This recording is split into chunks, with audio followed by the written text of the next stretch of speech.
Amber POV. Pikit matang tinungga ni Amber ang laman ng shot glass na nasa harapan niya. Agad na gumuhit ang pait niyon sa lalamunan niya. Subalit tiniis niya. She was there to distract herself, wasn't she? At ang pait ng alak na pinilit niyang ubusin ay isang maliit na halaga lamang na kailangan niyang bayaran para sa labis na pangangailangan ng kaguluhan na kailangan niya para sa gabi. Lukot ang mukha niyang ibinalik sa counter ang shot glass. Isa pa please. Aniya sa bartender ng bar na kinaroroonan niya. Kinalabit siya ni Christy na siya kasama niyang nakaupo sa bar counter.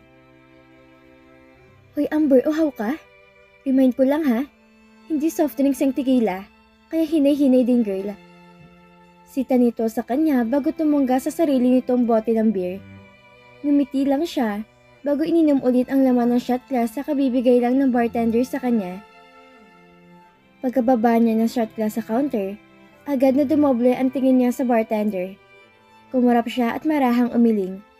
Ilang beses din niya yung ginawa bago bumalik sa normal ang tingin niya. Mukhang tinamaan na ata siya kahit nakakailang shots pa lamang ng alak. Pati ba pagkakalasang-gera sablay din siya? Aba, wala nang tumama sa pinagagagawa niya nitong nakalipas na ilang araw ah. Ayaw niya sanang isipin. Kaya alam mo kang may ila-level up pa ata mga kamalasang nangyari sa kanya. She missed up an interview with her subject, kaya naghabol siya ng oras sa pagsusulat. Dahil doon, muntik na niyang mamiss ang kanyang deadline. Nalaglag din niya ang laptop niya nang hindi sinasadya. Sa susunod linggo pa raw niya makukuha, sabi ng computer technician. Nakalimutan din niyang i-off ang gripo sa banyo niya noong isang araw. Tapos nakabasag din siya ng baso sa pantry nila sa pastel. Sa madaling salita, isa siyang walking disaster nitong mga nakaraang araw. Hindi naman siya dating ganoon. She used to be close to be perfect. It was Friday night at doon sa bar na yun sila nagkayayaan ng mga katrabaho niya after work. Hindi nakarating si Bianca dahil may family dinner to na kailangan ng attendance nito. Sa totoo lang, wala naman siyang balak na uminom. Hindi talaga siya mahilig sa alak kahit noon pa man. Hindi man lang naging ugali para sa kanya ang lumabas at magpa-party kapag weekend. Mas gugustuhin niyang matulog o manood kaysa gawin yon. Kaya lang, nitong nakaraang araw ilang araw ng pananatili niya sa kanyang bahay na mag-isa, lalo niyang nararamdaman ang lungkot. Mas napaparaning din siya sa kakaisip kung ano ang pinagagagawa ng magaling na ex at na mahadera nitong ex-fiancé na reinstated ulit as bedmate. Alam niyang hindi niya dapat isipin pang peking asawa niya, pero hindi niya maiwasan. Kusang naalala ng puso niya si Sebastian kahit hindi naman to ganun sa kanya. Busangot siya at lalong naghihinanakit. Paano? Hindi man lang siya tinawagan ni Sebastian para kumustahin itong mga nakaraang ilang araw. Ano? Lagi tong busy sa pakikipagharutan? Ano bang balak ng mga to? Maglumpuhan? Hinaplos niya ang kanyang pisngi nang tumulo ang kanyang mga luha. Lalayo-layo siya tapos ngayon iiyak? Isa't kalahati talaga siyang bruha. Ang magaling na lalaki? Hindi man lang ako pinigilan. Ni hindi rin nagsalita. Pumayag nilang basta. Reklamo niya bago muling tinungga ang shot glass na nasa harapan. Nang maubos niya yon, sinanyasan niya ang bartender na lagyan pa ulit ng shot glass niya. Ano yun girl? Ani Chrissy. Wala. Sabi ko peste siya. Gigil niyang sambit bago muling tinungga ang laman ng shot glass. Inulit niya yon ng ilang beses hanggang sa tuloy na siyang napangudngod sa bar counter dahil sa hilo. Girl, okay ka lang? Diyos ko, bagsakan na agad ang aga pa. Reklamo ng kaibigan. Kumakahigop ka naman kasi ng alak. Akala mo sabaw lang ng sinigang. Teka, hindi ba ikaw ang asawa ni Mr. Smith? Sabi ng isang tinig ng babae sa likuran niya. Pinilit niyang lumingon. She caught the lady giving her a once-over. Ano ginagawa mo dito? Maarteng dugtong pa nito. Nairita si Amber at mabilis na inayos ang pagkakaupo sa stool kahit na nahihilo siya. Ikaw na kunyitang chismosa. Anong ginagawa mo rito ha? Makatanong-tanong to? Hindi na niya naituloy pa ang gustong sabihin nang tinutupnan ng kamay ni Christy ang kanyang bibig. Nagpumigla siya, pero konti lang. Nahihilo kasi siya. Sorry na miss, lasing kasi. Alanganing paliwanag ni Christy sa babae. Gosh, napakataray mo sa personal? Sagot naman ng babae, umira pa bago naglakad palayo. Doon palang binitawan ni Christy ang bibig niya. Muli naman siyang napangudngod sa counter dahil sa hilo. Hoy babaita, pinapaalala ko lang sa iyo na lasing ka lang at hindi ka Amazona. Maka-okray ka dun sa babae? Parang ang laki ng kasalanan sa iyo ah. Kilala mo ba yun? Mukhang hindi naman. Hay nako, pero wait ka lang nga muna dyan ha. Itutuloy kong pagbubunga nga later. I need to go pee. Anito, bago nagmamadaling bumaba sa stool. Narinig niya pang ibinilin siya nito sa bartender. Pero hindi na siya sumagot. Lalo lang kasing pumipintig ang sentido niya dahil sa lakas ng music sa bar. Talagang lakas tama na siya, kaya kailangan na niyang umuwi. Naghintay siya ng ilang minuto sa pagbalik ni Christy. Pero lumipas ng ilang minuto, hindi pa rin siya nito binabalikan.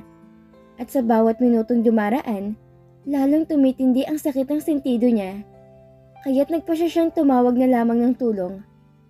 Pahirapan niyang inilabas ang kanyang cellphone mula sa bag at kanda titigs na nagtatype ng number doon. Kailangan niya si Bianca para sunduin siya, ngayon din. Naghintay si Amber ng 2 ring bago may sumagot sa tawag niya. I'm drunk. Sunduin mo ko, please. Nagsasalita ang kausap niya sa kabilang linya, subalit hindi niya maintindihan ang sinasabi nito. Tila ito nasa malayong lugar na hindi abot ng kanyang pandinig. She tried so hard to focus, but her mind is becoming hazy and her comprehension reduced to nothing. Few seconds more, she began to feel lighter through her eyes, felt heavier. Tuluyan nang nanghina ang mga kamay niya. Nabitawan na rin niya ang kanyang cellphone.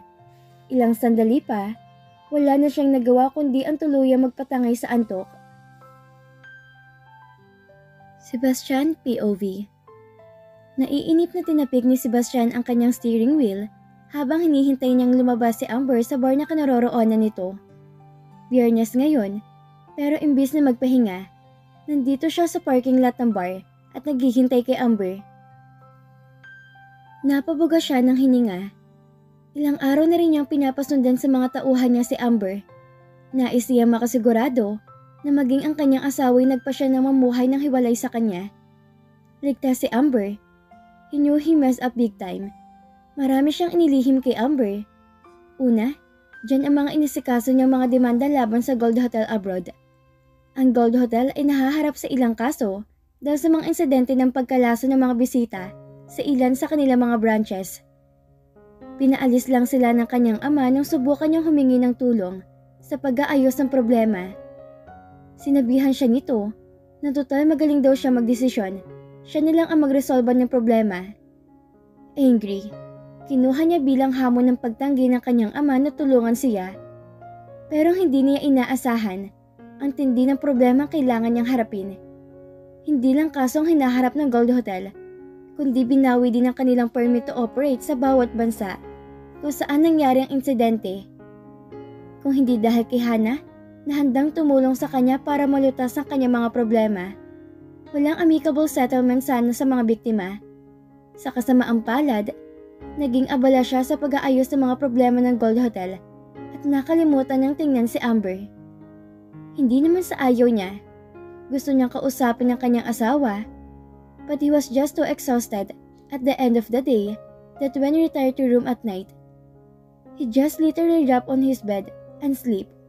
Pagkatapos ay magigising siya ng 6:00 ng umaga na ginagawa ang parehong bagay ng paulit-ulit.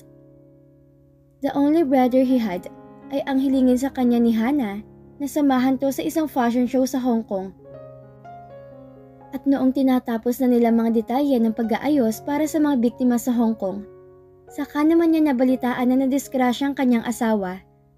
Agad niyang pinaiwan sina Hannah at Rayton sa Hong Kong para tapusin ang kasunduan.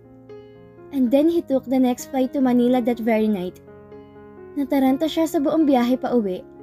Alam niyang hinding-hindi niya mapapatawad ng kanyang sarili kung may mangyayaring masama kay Amber. Kaya naman pagkababa niya sa eroplano, dumiretso siya sa Angelicum Hospital where Bianca said Amber was. Subalit pagdating niya roon, with Hannah's half-brother and Amber's attending doctor, sinabing nakauwi na si Amber. Kaya naman dali-dali niya tong pinuntahan sa bahay nito. Pero na makita niya tong nahihirapang umakyat sa hagdan, nadurog ang puso niya. Agad na nawala ang inis niya sa asawa. Nakalimutan din niya ang mga rehearsed questions na dapat niyang itanong rito kung bakit umalis sa bahay. He was just more than relieved to see her. Injured, but relatively okay. At higit siyang natuwa na pinayagan siya ni Amber na buhatin ito sa kanyang silid at matulog sa tabi nito. Ito ang pinakamagandang tulog niya sa mga lumipas na araw. At nang magising siya kinabukasan, ay natutulog pa rin si Amber sa kanyang tabi. Isang mainit at napakagandang pakiramdam ang bumalit sa kanya. It was a feeling he first felt when they had spent the night alone at Lila Mati's house. Naisip niyang mawawala na lang mag-isang kakaibang pakiramdam na yon, pero hindi. Nanatili ito at lumaki. At habang pinagmamasdan niyang natutulog na anyo ng asawa sa tabi niya noong araw na yon, alam niyang kaya niyang gugulin ang kanyang buong buhay sa pagmamasid kay Amber, habang ang magandang sinag ng araw ay dumampi sa magandang mukha nito. Noong araw na yon, sa wakas ay napagtanto niya, hindi niya ginusto maging contract wife lang si Amber. Gusto niya maging asawa niya to, habang buhay. Ang realisasyon ay natatakot at nakakapagpalaya sa parehong oras. Nakakatakot dahil ito ang unang pagkakataon sa mga taon na umibig siya. Ang huling beses na naging malapit siya sa pag-ibig ay noong siya ay nasa kolehiyo kasama sa Angelica, ang kanyang unang kasintahan. Ngunit nabigo ang nararamdaman niya noon sa dalaga kumpara sa nararamdaman niya ngayon para kay Amber. At liberating dahil sa wakas, ay nauunawaan na niya kung bakit siya naakit kay Belle. Siya ay in love sa kanyang fisty stranger wife. Yun ay nagpapaliwanag na maraming bagay para sa kanya. That day, binalak niyang ligawan to. He was never the courtship type of guy. Ngunit alam niyang dapat niyang subukan ng kanyang makakaya para kay Amber. He knew he needed to take it slow with her. They started on the wrong foot. At gusto niyang ipakita kay Amber ang pinakamagandang bahagi niya. That is not always a weak like how she put it. But the minute he got close to her, he scrapped his plan of going slow with her and just kiss her. Alam niyang hindi na siya teenager. Nagnanako ng mga halik sa mga babaeng gusto niya. Pero kay Amber, unexpected ang lahat. Katulad ng paraan ng kanilang pagkikita, agad niyang tinawagan ng mga magulang niya pagkatapos niyon. Nagmamakaawa na pangasuwaan ng Gold Hotel hanggang sa gumaling si Amber. Alam niyang dapat siyang manatilit alagaan ng kanyang asawa. Subalit nagpumulit ang daddy niya. Ayaw siya nitong tulungan. Plinano niyang sabihin kay Belle ang lahat ng kanyang kinahaharap. Subalit napunta sa ibang usapan nila. Ayaw na raw nitong manatili sa bahay niya. And so he made a quick decision. Kung ayaw na nito sa bahay niya, siya na lang ang lilipat sa bahay nito. Ngunit nang siya ibabalik pa lamang upang kumuha ng ilang damit mula sa kanyang bahay, saka naman niya nakita si Drew sa bahay ng kanyang asawa. Agad na bumalot sa kanya ang galit, at bago pa niya nalaman, sinuntok na niya si Drew. Pilit din niyang iuwi sa bahay niya si Amber kahit na alam niyang tutol ito. Alam niyang magkakilala sina Amber at Drew dahil sa mga tiyan. Ngunit walang dahilan ang dumaan sa kanya sa oras na yon. Ang alam lang niya, you won't have this girl this time. Kailangan niyang tiyakin yon. Nang tawagan siya ni Hannah na kailangan niya ulit bumalik sa Hong Kong, ibinili niya si Amber hindi lang kay Ivy, kundi pati na rin sa mami niya. Lihim ding inilalagay ng kanyang inang dalawa sa kanilang security team para tingnan ang kaligtasan ni Amber. Kaya naman kahit nakatanggap siya ulit ng report na pati sa Germany branch nila ay may poisoning incident na rin, kampante niya yung pinuntahan dahil alam niyang maayos si Amber. Kaya lang may problema. Mukhang galito sa kanya ni hindi nga nito sinasagot ang mga tawag niya. At sa tuwing hindi nito sinasagot ng kanyang tawag, halos mabaliw siya sa kakaisip. Good thing his mother visited his wife every day. Maliban kay Ivy, ito ang nababalita sa kanya kung kamusta na si Amber. At nang sa wakas, hinikayat na ng kanyang inang kanyang ama na kunin ang mga negosasyon. Makakauwi na siya at makakasama si Amber. Pero wala to sa penthouse nang umuwi siya. Subalit nagawa naman niya ng paraan pagkatapos ng ilang araw. Pinayagan siya nitong alagaan to. Love with her and be with her.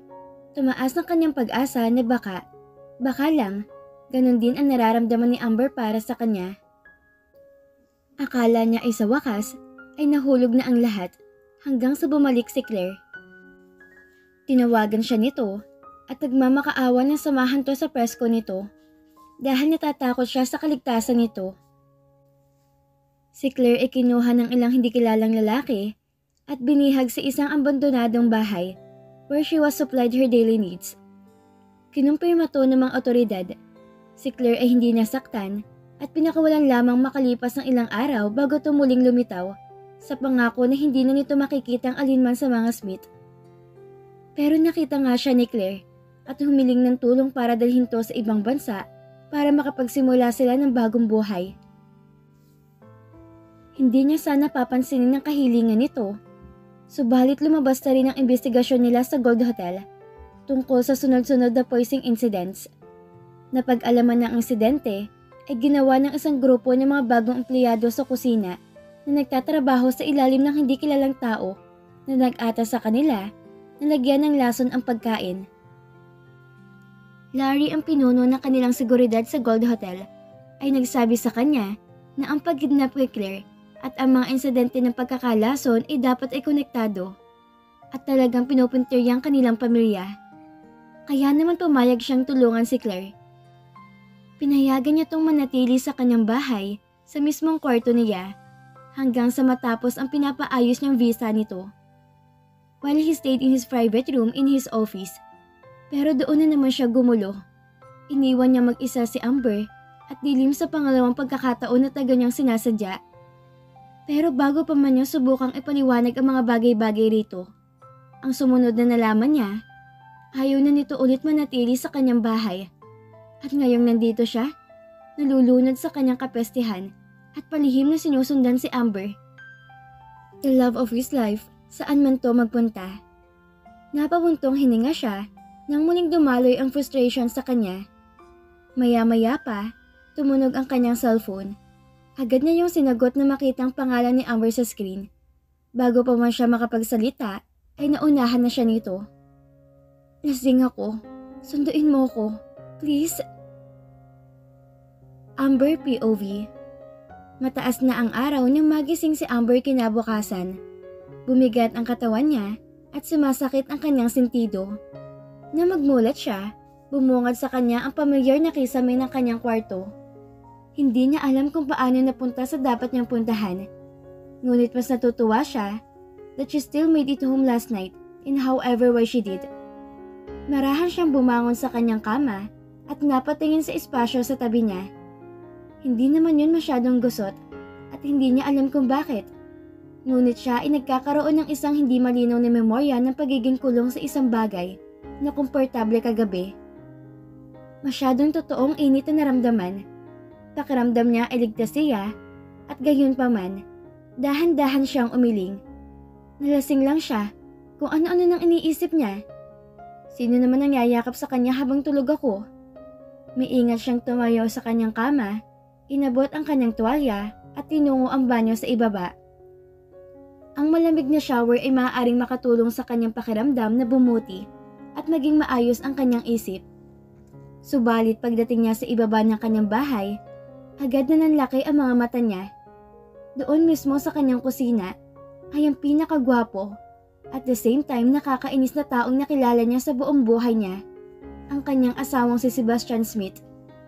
Nasa dining table ito at may hawak na bag na ilang takeaway food mula sa isang cafe. Anong ginagawa nito sa bahay ko? Good morning, babe. Bati nito sa kanya bago nito inilapag sa mesa ang bitbit nito. Nang humakbang to palapit sa kanya, naguguluhan siyang umatras. "What are you?" Halos hindi niya mabanggit ang gusto niyang sabihin. Pakiramdam niya, nagsitago lahat ng mga salita sa bokabularyo niya. Bakit hindi? Halos mag-overheat ang utak niya sa kakaisip kung bakit nasa bahay niyang gwapong suplado hindi naman niya to kasama kagabi. "Hayaan mo ako magpaliwanag, babe." "Anong babe?" Putol niya agad dito at kumapit na mahigpit sa hawak niyang tuwalya na nakasampay sa kanyang balikat. "Anong nakain mo tinatawag mo akong babe?" Hysterical na pahayag niya. Imbis na sumagot, natawa pa talaga ang magaling na lalaki. Mukhang kahit nagulo-gulo na siya at malapit na magtaob ang mesa, naaaliw pa rin to sa kanya. "You're cute, wife." Anito at nakangiti pa rin. Umirap siya. "Cute? Ano ako, tuta?" Lalo siyang naimbyar na. "Hindi ako tuta." Protesta niya at hindi na napigilan ang mamewang. "At saka, anong ginagawa mo sa bahay ko? Hindi ka dapat nasa bahay ko." "At bakit naman?" Tanong nito. "Bahay ko to. Bawal ka dito. Kaya ano? Chupi? Alis!" Kandautan niyang sabi. Napalingon siya sa sexy ngiti sa bibig ni Sebastian na sobrang nagustuhan niya. Ngumisi ito at humakbang palapit. Alanganin siyang umatras. Alam niya sa kanyang malabo na alaala at kalituhan, ang pagiging malapit nito ay hindi makakabuti sa kanya. Kaya dapat niyang panatilihin ang kanyang distansya mula rito. "Hindi nang sinabi mo sa akin kagabi, Amber. Gusto mo ako malapit sa'yo. Nakiusap ka na manatili ako dito." Anito at nakangiti pang nakakaloko. Lalo nang natigilan ang lohika niya. Ginawa niya talaga yung kagabi? Kung ginawa niya talaga, ano pa kaya mga sekreto niyang mga pinagsasabi niya sa lalaking to kagabi? Diyos ko! Pinilit ni Amber na ayusin ang kanyang wisyo. Hindi siya dapat mataranta. Wala siyang dapat aminin sa lalaking to. Ang pagkakapare-pareho ng susi. Hindi ako yun. Wala ako sa sarili kagabi. Salitang lasing lang lahat ng sinabi ko kagabi. Walang katotohanan. Pawang kasinungalingan. At saka, paano ka nakapasok sa bahay ko? Tinawagan mo ko. Hinatid kita pa uwi kagabi. Seryosong sagot nito. Colt? Bakit nito tatawagan? Last night before she passed, she remembered calling Bianca and... Kumarap si Amber at pinamulahan na rin ang mukha. Tinawagan mo ako kagabi. Sabi mo lasing ka't kailangan kitang sunduin. Bakit? Sino sa tingin mong tinawagan mo kagabi? Dumilim na ang mukha ni si Sebastian. Si Bianca. Bakit? Sino pa bang iba? Aside from my workmates at si Bianca, wala naman akong ibang sinasamahan. Sagot niya habang tikwas ang nguso. Anong akala nito sa kanya? Kagaya nito na hantaran ko makapagharutan sa ex-fiancé nito na si Claire? Lalo siyang nagdingit-ngit nang maalala ang babae. She tried her hardest to keep her silence, but her mouth decided to do otherwise. Alam mo, mabuti pa siguro talaga umalis ka na lang. Kung ikaw man ang naghatid sa akin kagabi, salamat! Hindi ka dapat nagpalipas ng gabi dito. I can manage. Bumalik ka na lang dun kay Claire. Baka tarayan na naman ako nun kapag nalaman niyang dito ka natulog kagabi. Kinagat niya ang kanyang ibabang labi at isinumpa ang sarili. She knew she'll say things more than she should. Ngunit ano magagawa niya? Naguguluhan siya, naiinis at nasasaktan. Kinausap ka ni Claire? Tanong ni Sebastian habang salubong ang kilay. Umirap siya. Oh please, wag mong ipamukha sa akin na wala kang alam sa sinabi sa akin ng dati mong ex-fiancé at kasama mo sa kama mo. Alam ko ang lugar ko sa buhay mo, Sebastian. Contract wife mo lang ako. Isa na kailangan mo hanggat natupad ko ang aking layunin. Kaya please, umalis ka na. Bumalik ka sa dati mong buhay bago tayo nagkakilala. Mas madali yun. No! Mabilis niyang putol sa kanya. Anong ibig mong sabihin no? Hindi mo maaaring panatilihin ng iyong ex-fiancé at contract wife. My wife, Amber. You are my wife. Deklara nito. Napakurap siya. The magic in his eyes were robbing her of her senses again. At hindi siya makatingin sa malayo. Lumapit siya ng isang hakbang kay Sebastian. Hindi ko alam kung anong sinabi ni Claire sa'yo. Ngunit isang bagay ang masisiguro ko sa'yo. Walang namamagitan sa amin ni Claire. Hindi ko pa siya nahawakan. Hindi noon, hindi ngayon. Hindi kailanman. Nanatili lang siya sa bahay natin dahil kailangan nito ng tulong ko. Sa mabilis na salita, ay ikinuwento ni Sebastian sa kanya ang mga nangyari dito noong nasa abroad to at hindi nakakatawag sa kanya. Sinabi pa nito sa kanya kung bakit napadpad si Claire sa bahay nito at kung paano ino-occupy ni Sebastian ang pribadong silid sa kanyang opisina mula na manatili si Claire sa kanyang penthouse habang inaasikaso nito ang visa ng babae. Tahimik siyang nakinig sa paliwanag ni Sebastian habang lihim na pinapagalitan ng sarili niya. Paano? Wala pang basis ang pagmumukmok niya. Isa lang palang malaking fake news ang lahat ng conclusions niya. And she's relieved and annoyed at the same time. Sinundan kita simula nung umalis ka sa penthouse. Tapos sa gabi pupunta ako dito para tingnan ka kung ligtas ka rito sa bahay mo. At kagabi, sinundan kita sa bar. Kaya kahit hindi mo ako tinawagan, alam ko ang nangyari sa'yo, Amber. At ginawa ko rin ang parehong bagay na ginawa ko kagabi. Anito sa kanya. Gusto niyang maiyak at matawa ng sabay. Paano? Pinababantayan pala siya nito. All this time akala niya, nakikipag-anliharutan na to sa mahader at sinungaling nitong ex-fiancé. Pero binabantayan pala siya nito. Pakiramdam niya tuloy, lalong humaba ang shoulder length ng buhok niya. Pero kahit na ganun ang pakiramdam niya, gusto niya magmaganda pa. Bakit mo ako binabantayan? Ngumiti ito sa kanya at isa na nagpabilis ang tibok na kanyang puso. Hindi pa ba halata? Gusto kita, Amber. Higit pa sa kaibigan. Higit pa sa isang kasabwat. Gusto ko yung determinasyon na tawagan ako kapag may mali ako. Gusto ko ang paraan na paninindigan mo sa iyong mga paniniwala. Gusto ko ang dalisay ng iyong puso. Lumapit ito ng isang hakbang. Ang ganda mo. Isa pang hakbang palapit. You are everything I've ever wanted. At isa pang hakbang hanggang nasa harapan na niya si Sebastian. At sa akin ka lang. Deklara nito bago walang sabi-sabing hinapit ang bewang niya at marahan niyang hinila patungo sa balikat nito. Agad na kumabog ang puso niya. Nahigit na rin niya ang kanyang hininga. Naguguluhan niya tong tiningala. Doon niya napagtanto na nakatingin si Sebastian sa mukha niya, ilang pulgada lang ang layo sa mukha niya. Ang kulay abo mga mata nito ay tumutunaw sa kanya. Bounding all of her senses to his will. Gusto kita, Amber. No worries. Mahal kita. Deklara ni Sebastian bago nito ibinaba ang muka at mabilis na sinakop ang kanyang labi.